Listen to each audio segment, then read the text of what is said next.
Hola Miguel, buenas. ¿Qué tal, Chuti? ¿Cómo andamos? Pues muy bien, muy bien. Aquí con la primaverita que está llegando Mm, Sí, está y, todo precioso. y quería contarte por eso una historia de amor. Ay, ay, ay. Sí, la verdad es que lo que me has adelantado suena muy interesante.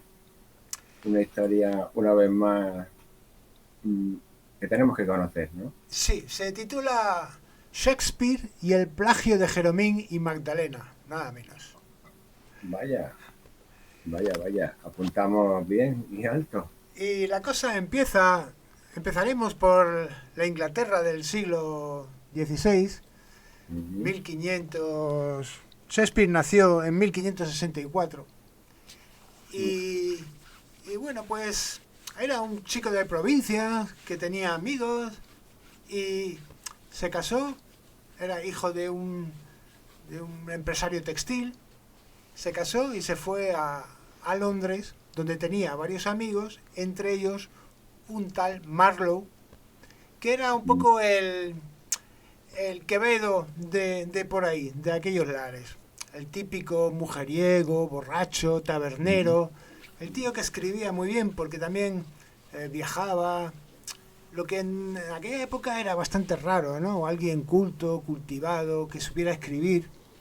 Y este Marlowe, amigo de Shakespeare, por cierto, o sea que empezamos bien, eh, era todo lo contrario que Shakespeare. Shakespeare era una persona tranquila, que se casó, tuvo hijos, tres hijos, Mm. y, y bueno, pues entre sus amigos estaba este sinvergüenza, este espía, doble espía diría yo, que un día tuvo problemas con la ley y justo el día que iban a mandar a las tropas, a la policía, a buscarle, los amigos en una taberna decidieron que iban a hacer una argucia para conseguir salvar a Marlowe, quitarle del medio de aquellas acusaciones de traición por entonces, y raptaron a un marinero en el puerto, Ujú. lo mataron, lo asesinaron, le desfiguraron la cara,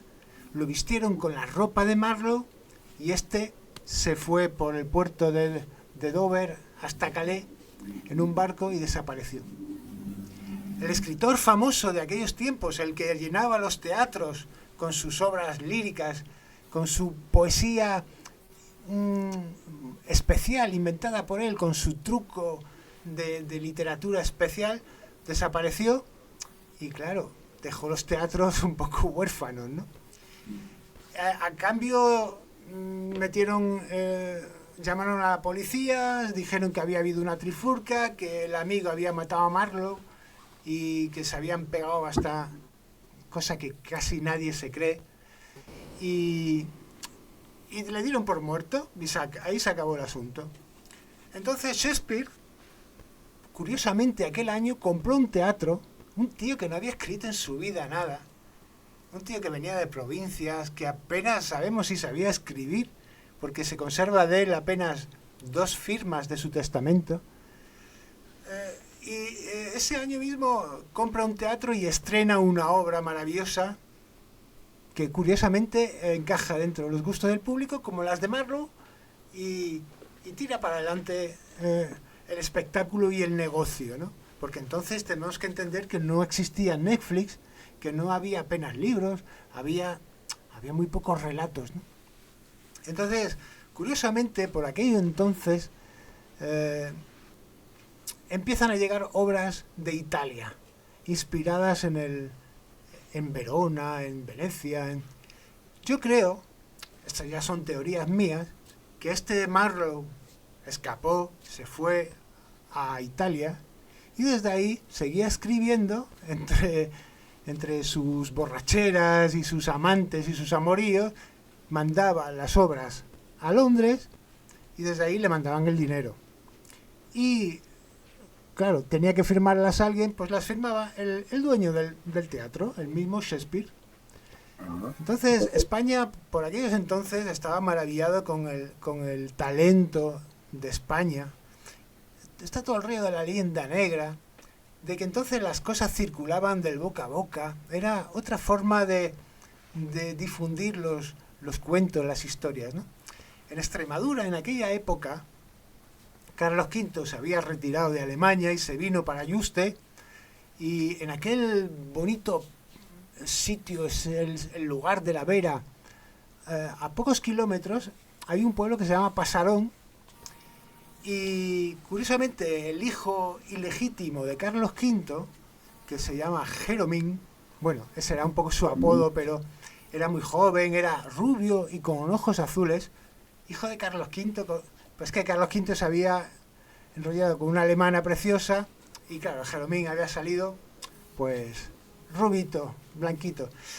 Pues te digo que este Jeromín se enamoró de una chica del pueblo de Pasarón, que está al lado de Yuste, y claro, se generó toda la historia, todo el cuento, de que pues los padres, al parecer el abuelo, que es el que vivía con la niña, no quería que la niña se relacionara con el hijo de Carlos V porque el padre había sido ajusticiado por un rollo que habían tenido. Bueno, la típica historia de los amantes que no pueden ser por un rollo familiar, ¿no?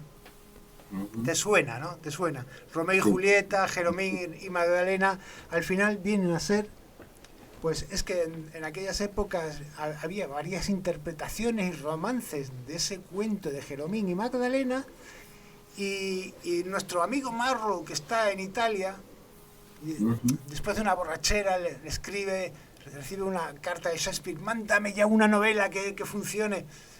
Pues por allí andaba el relato, el cuento de Jeromín y Magdalena, y este coge un par de nombres de familias italianas, ¿no? Los Dantescos y los Capuletos, como aquí podría ser los Fernández y los García, porque nunca se ha podido comprobar que existieran ni los Capuletos ni los Dantescos en aquellos sitios, ni tuvieran ningún conflicto. Escribe una novela deprisa y corriendo, que por supuesto no le quedó ni bien. Aquí en la Wikipedia podemos ver cómo precisamente dicen que la primera versión de Romeo y Julieta fue un completo fracaso, estaba mal escrita. Yo creo que Marlowe en aquel tiempo tenía muchas novias, bebía mucho, tenía muchos problemas de espada entre juerga y juerga, porque era un poco como Quevedo, ¿no? Entre una hazaña y otra tenían conflictos raros.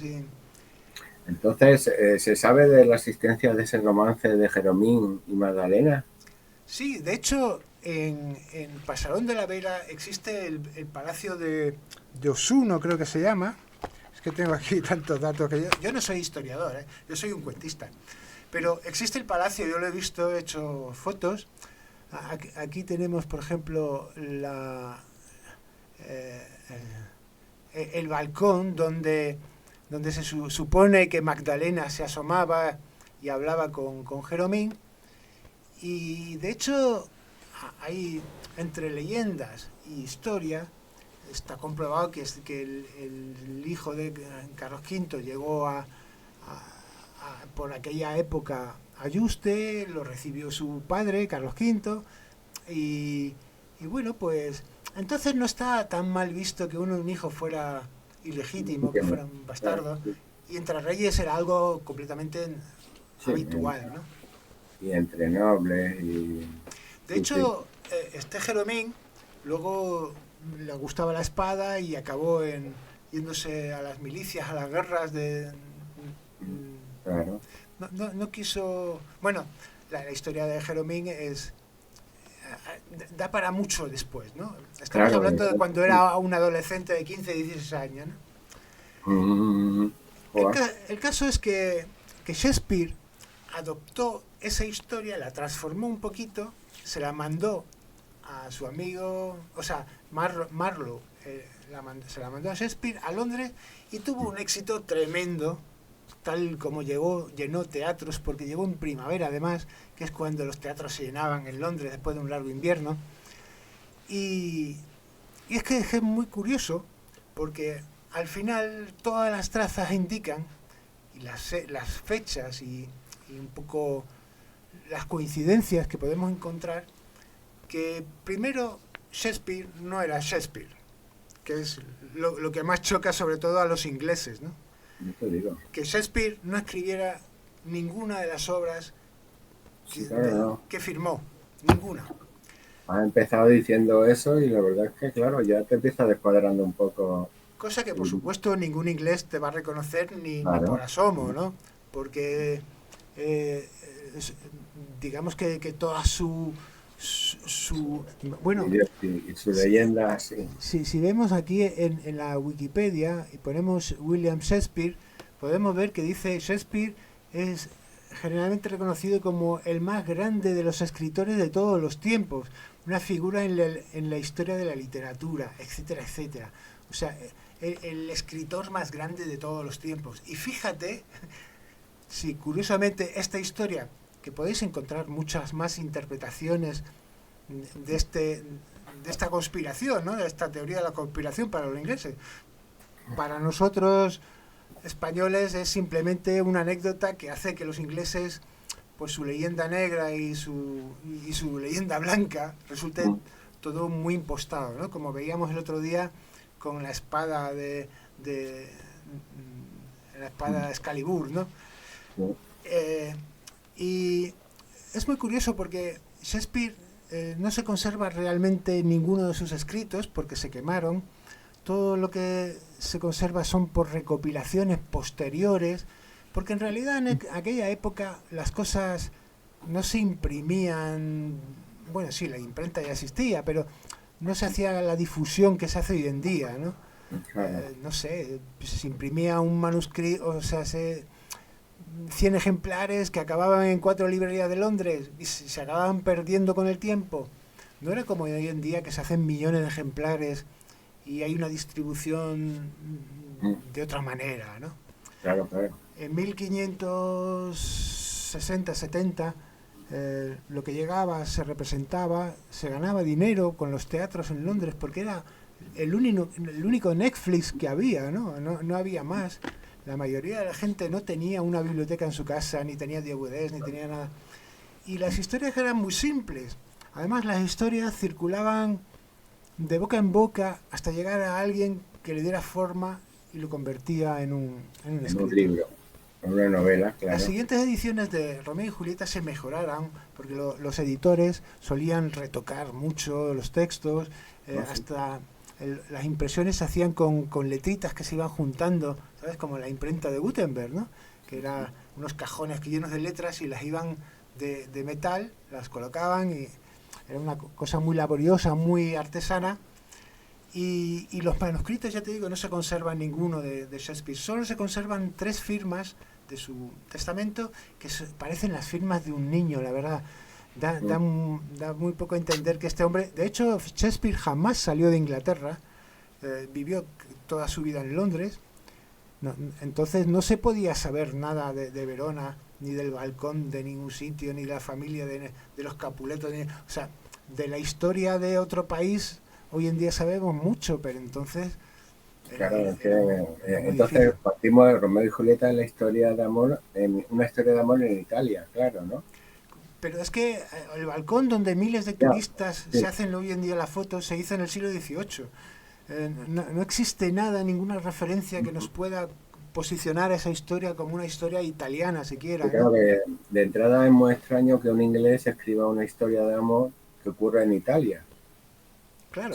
¿Sabes? Eso ya de entrada resulta un poco chocante, ¿no? Y un inglés que no ha salido nunca de Inglaterra.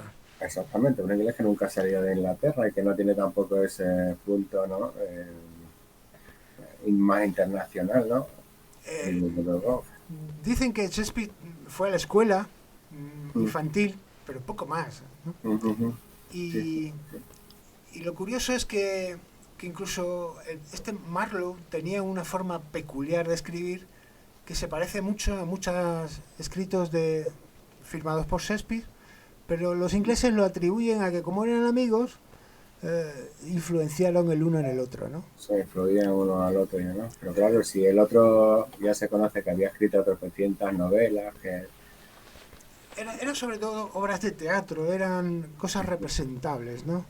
sí, Hacía medio poesía, medio Ujú. prosa, Y, ¿no? y la leyenda de Jeromín viaja entonces a Italia, ¿no? Romance. La leyenda de Jeromín, tú fíjate que era el hijo de Carlos V, la Sí, que persona no es más cualquier importante persona. del mundo. Sí, que es un chisme que se puede contar muy Era fácilmente.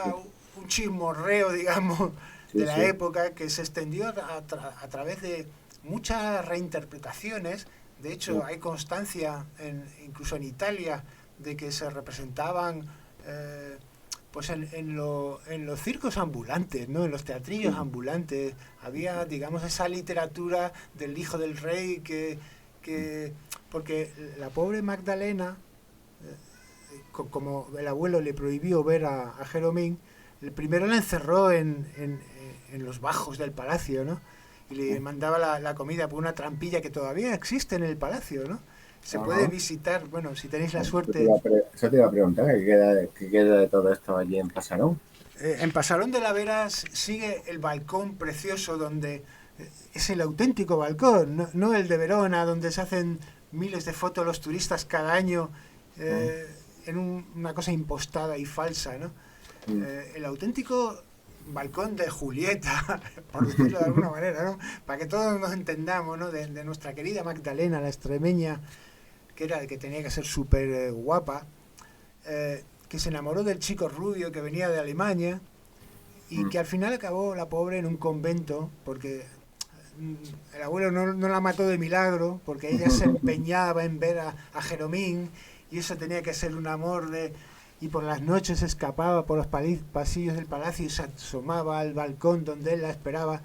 Y, y pues el balcón además no está muy alto, o sea, que para darle un besito, pues Mm. hay... Ajá. Aquí tengo el balcón en un... Este es el balcón y bueno, pues está como a una altura aceptable para asomarte.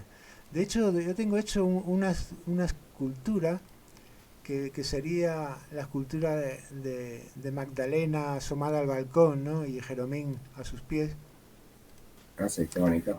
Y, y aquí tenía un poco el mapa de Pasarón de la Vera, que pues que es un pueblo pues que está bastante cerca de Yuste, quedaría por aquí Ujú. al transponer el monte. De hecho, los del pueblo hablan de que ella se asomaba por otro sitio que daba a la sierra, ella se asomaba con un pañuelo y él le hacía señas. Bueno, hay toda una serie de leyendas en el pueblo Muy porque los de bien. Pasarón consideran que Pasarón es el pueblo del amor y tú vas a Pasarón y todo el mundo, ay, es aquí los enamorados, pero es una cosa completamente minoritaria y por supuesto esperemos que con este vídeo no hagamos que vayan autocares como pasa en Verona, ¿no? Autocares de enamorados a hacerse la foto, sino Mm. que aquí tenemos un tesoro mucho más Íntimo. especial para quien Mm. sepa entenderlo, en la auténtica historia de Romeo y Julieta, en la que te vas a poder encontrar con el balcón sin ningún turista, sin ningún amogollonamiento Mm. de gente intentando hacerse la foto, y te vas a Ujú. encontrar con la auténtica historia que en aquellos tiempos trascendió, llegó a, a oídos de, de Marrow, fue escrita, fue enviada a Londres y a partir de ahí sí que es verdad que la historia de Romeo y Julieta es la historia más famosa, diríamos, ¿no? Uno de Sí. los relatos que ha dado la vuelta al mundo y Mm. que es muy difícil que nadie en el planeta Tierra no conozca la historia de Romeo y Julieta, ¿no? O Sí, por lo menos haya oído hablar de ella, ¿no? para la cultura inglesa es un icono simbólico muy importante, muy importante, ¿no? Por amor somos capaces de ascender a donde haga falta, ¿no? Por un sentimiento, por una idea, ¿no? Y los anglosajones son muy de eso, ¿no? De seguir las ideas, ¿no? El sentimiento, la emoción y Bueno, hasta extremos. quizá a mí me gusta más cómo acabó la historia de Jeremín y Magdalena. Él se fue a la guerra porque al final se fue a escuelas militares y aprendió la espada y estrategia militar y se fue a la guerra. Y ella acabó en un convento de monjas de clausura. Y bueno, pues me imagino que soñando toda su vida entre rezo y rezo, entre las maitines y el rezo de cada mm, 5 horas, ¿no? mm. Con su amor, con los momentos en los que latía su corazón asomada al Mm. balcón, viendo a aquel joven rubio de ojos azules. Sí, sí, sí, sí, no. La verdad es que es un relato súper original y que merece la pena ser conocido y divulgado, ¿no? Y luego ya lo que decimos, ¿no? Si buscamos las esencias de iconos, de símbolos que son universales, pues fíjate dónde nos vamos viniendo, ¿no? Pues Mm, sí, pues sí, mira, aquí tengo una imagen de Jeromín, que sería este chico, cuando le presentan a Carlos V, que está sentado en el famoso sillón que todavía está ahí en Yuste, donde se sentaba el emperador. Y, y bueno, pues me imagino que cuando llegó la corte, la pequeña corte que tenía ahí Carlos V, se empeñaron en buscarle amigos y llevarle de caza por aquellos lares. sí, Y, sí, sí. y bueno, Tiene mucho sentido toda la historia, porque la verdad es que es una historia bonita y además un cotilleo de la alta nobleza, sí, es un cotilleo mundial, ¿no? claro, de los que trasciende fronteras, ¿no? Porque ciertamente los contactos están a alto nivel, ¿no? Los contactos internacionales se dan ahí con más insistencia y es muy fácil que esta historia encontrara los enlaces para llegar y llegar hasta Italia y convertirse luego en lo que es un icono universal, ¿no? Fíjate que tampoco creo que a los italianos les gustaría escuchar este relato que estamos haciendo, No. porque les estaríamos robando también a ellos la autoría de esa historia de amor, ¿no? Sí, sí, sí, es que es Y, muy extraño, sí. y fíjate que es curioso que los mayores difusores de la leyenda negra son también los italianos, curiosamente. La leyenda negra que, que ha, que ha desprestigiado España durante siglos es, es inglesa, pero también es italiana, ¿no? Sí, Latinoamérica, Bueno, ellos también, también han contribuido un rato, ¿no? claro, claro, ellos son aliados de todo ese desprestigio de lo que es la corona de España entonces, ¿no? Y de la cultura hispana en general, ¿no? Pues yo creo que otra de las charlas que tenemos que hacer un día es acerca de la leyenda negra en América Mm, sí, y cómo ese continente, el virreinato, ¿no? El famoso virreinato. los eh, virreinatos, había ahí unos cuantos. sí, sí, Ah, cómo, cómo la cultura española se extendió por toda América y mm, luego cuando mm, les vino bien la fortuna a todos esos sitios, porque la llegada de los europeos fue una riqueza impresionante. Empezaron a construir carreteras, escuelas, mm, hospitales, etcétera, etcétera. mm, Luego, de repente, empezaron con el España nos roba, mm. que aquí nos suena de algo, ¿no? Cuando un Sí, territorio se hace rico. es una Eh, excusa muy recorrida, sirve y, para todo. y se entregaron a manos precisamente de los ingleses y de los franceses. Mm, Y empezaron a tergiversar la historia, como vemos que hoy en día también se hace, pero entonces era más fácil, ¿no? Los medios de difusión mm. eran más torpes, ¿no? Sí, y no existía en muchos casos y lo que te decían del extranjero era lo que tú conocías de él. Entonces, siempre se ha promovido el que los seres humanos nos llevemos mal unos con otros porque es el caldo de cultivo de los poderosos, es donde ellos encuentran los espacios para desenvolver su autoridad, su economía, sus privilegios en general, ¿no? El divide y vencerás. Ujú. Si todo el mundo habláramos la misma lengua, los ricos lo tendrían mucho más difícil, ¿sabes? Y bueno, pues ahí estamos, ¿no? Jugando a conservar cosas que van en contra de nuestra propia libertad, ¿no? Como seres humanos, porque fomentan la división, fomentan el enfrentamiento y al final, pues, si somos menos, pues somos más fácilmente dominables, ¿no? Bueno, yo creo que en el fondo la humanidad es torpe y nos creemos que somos inteligentes y somos emocionales más que inteligentes. Claro, pero tú imagínate si en América no hablaran todos el español.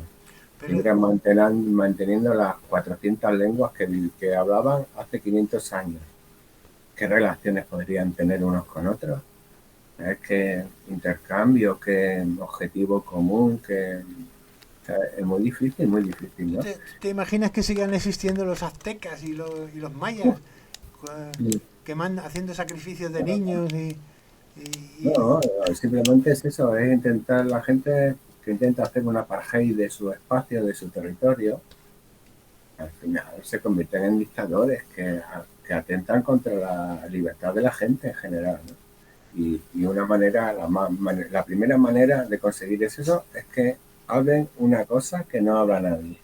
Y que esa gente, esa tribu, ese pueblo, no sea capaz de comunicarse con el resto del mundo simplemente porque no habla su mismo idioma. Fíjate, es fácil, ¿no? Y a partir de ahí le haces creer que son superiores, que son diferentes, que son los mejores. Y bueno, y en ese contexto todo vale, ¿no? Acaparar todos los mitos, todas las leyendas, todos los símbolos que pueden de alguna manera beneficiar eh, ese sentimiento universal de que tú eres el mejor, ¿no? Que es lo que ha pasado con la cultura sajona en los últimos 200 años, ¿no? Prácticamente, que se han impuesto en todo el mundo, ha creado la leyenda negra, han arrasado África, han esquilmado Asia, ¿sabes? Y han generado unos sentimientos de todas esas naciones, de todos esos seres humanos contra los europeos en general, ¿sabes? Que ahí nos vemos todos afectados, seamos más sajones o menos, que, que bueno, que quizás no existía, ¿no? Hace 200 años. Entonces, bueno, esa es la gestión de la cultura sajona, ¿no? Que bueno, que tampoco, también tiene sus cosas buenas, ¿no? También se ha librado de los nazis y el, bombardea cuando hay que bombardear sitios donde no, no, se perdona. meten por Eh, nosotros, ¿sabes? nos libraron de los nazis los yanquis. Los ingleses eran presa fácil casi y Yo es que estaban no, ahí lloriqueando que si me bombardean Londres. yo es que siempre lo meto en el mismo paquete a los unos y los otros, creo que son los mismos, ¿sabes? Bueno, Son yo creo que el los mismo, americanos, Norteamérica, son realmente los delincuentes que no sabían qué hacer con ellos en Inglaterra y los mandaban a América. Cosa que jamás se hizo España, porque para todo ir a lo América contrario. había que ser un ciudadano que había pagado sus impuestos, que no tenía delitos pendientes, y Sí, no, sí. a América no iba cualquiera. No, Y sin no. embargo los ingleses no, los ingleses en vez de meterte en Al la cárcel revés. les salía más barato meterte en un barco y Mandarte mandarte a pegar tiros a América, ¿no? a quitarte del medio y de su sociedad, de Y, su barrio. y Y es que entonces Inglaterra era un sitio bastante inhóspito para la vida humana, para la cultura, para... hoy lo sigue siendo, hoy es muy duro. Yo vamos, tampoco lo conozco, no he estado allí, no, Yo no puedo hablar estuve en primera 3 días persona. en Londres y salí corriendo. Dije, esto no es lo Pero, mío. vamos, No vuelvo a este país. cerré un poquito todo el espacio, todo el conjunto y digo, madre mía, es muy difícil vivir ahí, ¿sabes? O tienes mucha pasta y a pesar de eso Ah, tienes pero que si tienes sufrir mucha pasta, no vives constantemente. en países bárbaros del norte. Te vas al sur, hombre, te vas al sur, Sí, eh, que es donde el clima es favorable, donde la naturaleza es amigable, ¿no? sí, sí.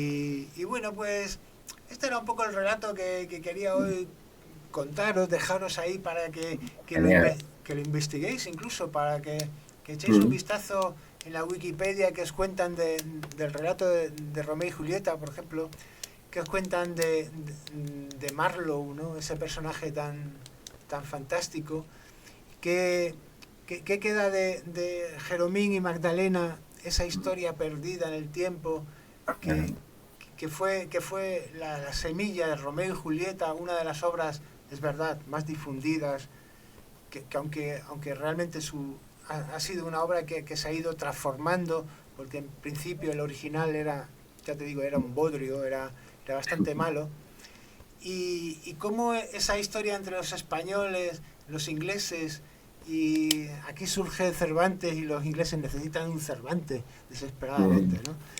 Tenemos pues un montón de países con los que estamos trabajando en un virreinato y llegan los ingleses con sus piratas y con sus ansias de poder y vienen y masacran a todos los indios cuando los españoles lo que estaban haciendo era un mestizaje, ¿no? Y bueno, pues esa historia de la Armada Invencible, ¿no? Siempre la mía es la invencible, la tuya, y cómo España e Inglaterra han sido rivales durante mucho tiempo. Bueno, rivales no, porque los ingleses es que eran una mierda de rivales, ¿no? Estaban ahí más intentando luchar, sobrevivir en esas tierras frías e inhóspitas, cuando en España era de otra forma, ¿no? Aquí lucía el sol, había buen vino, las culturas habían dejado superpuestas, habían dejado un bagaje increíble y bueno, pues florecía la cultura, ¿no? Aquí realmente, ¿no? Claro. Cosa que ellos pues envidiaban y de hecho luego con las religiones, aquí seguimos con el catolicismo, ellos tuvieron que montar una versión siempre intentando cambiar y apropiarse de, pues igual que los alemanes, ¿no? Tuvieron que salirse de la religión cristiana que en realidad no deja de ser la religión del amor, el perdón y la concordia, ¿no? Cosa que luego pues muchas veces no se cumple, ¿no? Pero esa historia de Romeo y Julieta que acaba en la que los dos se envenenan el uno al otro, no me gusta ese final y francamente no hay que llegar nunca a ese punto, ¿no? Es mejor irte a la guerra y a un convento. Sí, ahí a lo mejor estaba jugando con el mito de Cleopatra también, que del veneno, ¿no? Claro, de acabar los dos muertos, ¿no? Para que dar la historia, ¿no? Pues no te creas, es verdad que en el fondo las historias de Egipto han circulado durante mucho tiempo y muchas de ellas incluso han acabado escritas en la Biblia, que la Biblia tiene un montón de similitudes con toda la literatura egipcia y era uno de los mogollones de historias. El otro día escuché a un amigo común decir que Jesús fue el primer populista de la historia. ¿Sabes? ¿Populista? ¿En qué sentido? Porque dice que el cristianismo fue una religión inventada por el imperio por una necesidad, ¿sabes? Eso sí, lo que pasa es que yo te diría que el personaje de Jesucristo estaba también dentro de ese invento. Claro, existía ya. No existió Jesucristo. Jesucristo es una representación de Isis, del cuento de Isis del niño que nace en un pesebre con debajo de una estrella fugaz y que vienen tres reyes. Pues es una historia egipcia. Claro, bueno, existió en Egipto Jesucristo, me da lo mismo 2000 a 3000 años antes. Bueno. No, te quiero decir que es literatura traspasada al Imperio Romano, que querían quitarse dioses de encima porque tenían ya demasiados dioses. Y ¿cómo se llama el que escribió? El Lactancio, ¿no? Lactancio, el famoso Lactancio, que era uno de los escritores de Alejandro, del emperador romano en el año 200 y pico. Sí. Es que tú fíjate, escribir un tocho de libro 200 años después de que pasara algo en aquellos entonces. Qué bien. Pues nada, vamos a ver si hacemos otro interesante relato pronto. Tenemos que seguir con la Virgen de Guadalupe, que tenemos nuestro último capítulo. El Geopark que tenemos ahí también que hablar. También tenemos que hacer algo de Geopark, que ahora se está poniendo muy en el candelero y bueno, conviene que la gente un poco lo conozcamos. Hombre, ahora con el ¿cómo es? El misterio de los tres cuerpos, ¿no? El problema de los tres cuerpos, ¿no? Sí. Está muy bien la serie, no sé si la has visto. No. Está chula, va un poco de ciencia ficción, de contacto con extraterrestres y plantea un teorema de una civilización en Próxima Centauri, ¿no? Que es son 3 estrellas que orbitan la una alrededor de la otra. Ajá. Y bueno, pues resulta que, claro, como son 3 estrellas, pues no hay una órbita estable, ¿no? Sino que los 3 cuerpos hacen una órbita extraña y entonces la civilización es muy complicada y deciden venirse para acá, ¿no? Qué bueno, qué bueno. Pues genial. La historia es compleja y está bien. Me gusta estas series que no van simplemente de tiros y de violencia barata. Sí. Sí, gratuita. Y bueno, y todo esto viene a que el Pico Villorca es donde se ha filmado la montaña china en la que la científica descubre la civilización que va a venir a la Tierra. Qué bueno. En la época del comunismo chino más rancio, ¿no? Y eso está filmado aquí en las Villorcas, en Extremadura. Una cosa más que Extremadura regala al universo, ¿no? Qué bien, qué bien, qué bien. Pues nada, seguiremos con estas charlas que son muy amigables y yo creo que quedan muy... Buscando esos mitos perdidos de Extremadura que han... Pues fíjate si con la conquista tenemos mitos de Extremadura por contar, ¿no? Es que si Hollywood se hubiera inventado aquí en Extremadura tendríamos unas cuantas películas. Buah. Sí, que tendríamos películas, sí. Pues nada, a ver si hacemos la película de Jeromín algún día.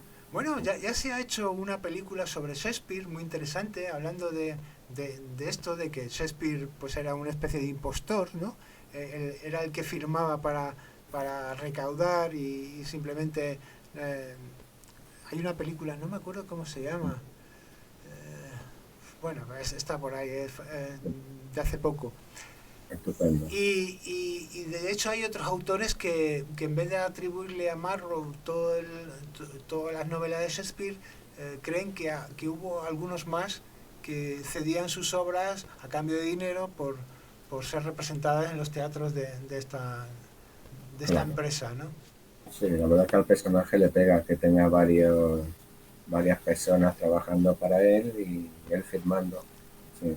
Sí, pues al final no hay ninguna prueba de lo que digo y que no vengan ingleses a manifestarse a la puerta de mi casa pidiendo que me retracte, ¿no? Pero tampoco existe ninguna prueba que diga lo contrario, ¿no? Claro. No hay ninguna prueba de que Shakespeare escribiera ninguna de las obras que se le atribuyen y no hay ningún manuscrito, no hay nada. De hecho, es muy curioso, y con este dato te dejo ya por hoy, y es que en el testamento de Shakespeare, que sí se conserva, no habla en ningún momento de la autoría, de que cede los derechos de sus obras a nadie, no hace mención de sus obras para nada, solo de su casa, de el carro que tiene, de los 2 caballos que tiene en el huerto y de las 4 cosas materiales que cede a sus 2 hijos, porque uno de ellos se murió. Y bueno, pues como si no hubiera escrito nunca nada, ¿no? Pues ya ves, si es que vamos. Es como si Van Gogh hiciera un testamento y no pusiera sus cuadros en el testamento y pusiera la casa que tiene. Pues es otro dato interesante a tener en cuenta para... No digo para darle veracidad a este cuento que os hemos contado hoy, sino para para enriquecer esta historia, ¿no? Y pensar un poquito, sí. Sí. Genial. Pues nada, Miguel. Pues muchas gracias, Chiqui. Pues otro día te llamo y me cuentas tu otra. Venga, enseguida. Chao, hasta luego. Hasta luego. Chao. Chao.